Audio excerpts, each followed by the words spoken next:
Tuomo on varautunut, ole hyvä. Kiitos puheenjohtaja. Joo, tämä tuli etukäteen tuohon meille sähköpostilla tieto, niin kunnanpuutarhuri tähän vaati vastauksen. Niin Petolanperän, Murron ja Rajakalojen jättiputkiesiintymistä ei ole tullut kunnanpuutarhurille tietoa, eli nämä esiintymät ei ole sillä ollut tiedossa aiemmin. Näistä ei ole tullut ilmoituksia kuntalaisilta, ja ovatkohan nämä sitten yksityisten mailla? Sitten tähän vähän kysymystä. Maanomistajan tehtävänä on hävittää vieraslajit omalta maalta, ja mainituista murto taitaa olla Tyrnävän puolella.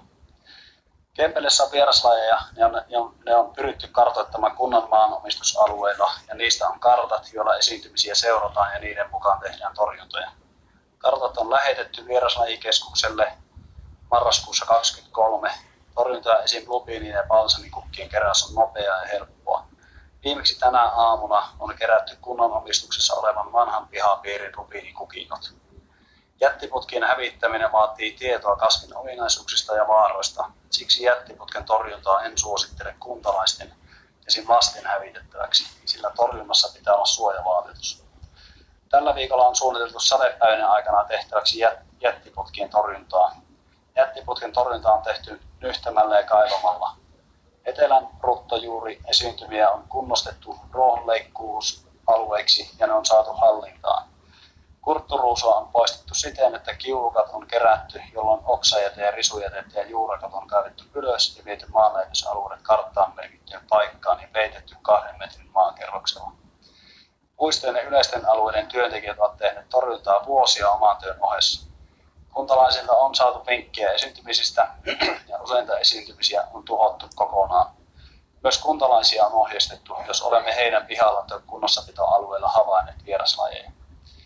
Kempeleessä vieraslajeja on onneksi vielä suhteellisen vähän, mutta niiden torjunnassa pitää olla koko ajan hereillä ja tiedostaa niiden leviäminen. Kuntamme alueella ei ole isoja massaesiintymiä, mutta vaikeasti kuljettavia esiintymispaikkoja on esim. Muuntamontien alueella.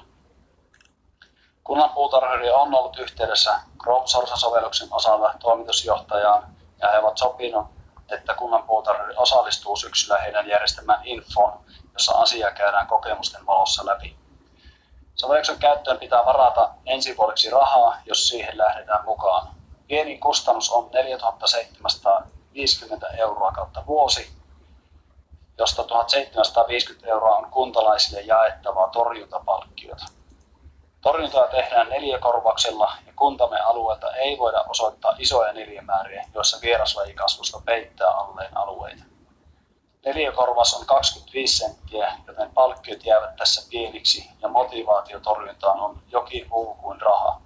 Tämä mobiilisovellus antaa parhaimman hyödyn, jos kuntamme alueella olisi laajoja yhtenäisiä vieraslajikasvustoja, esim. Lupiini esiintyneen tienvarsilla. Eli asiaan palataan nyt sitten talousarviolaadinnan yhteydessä. Kiitos.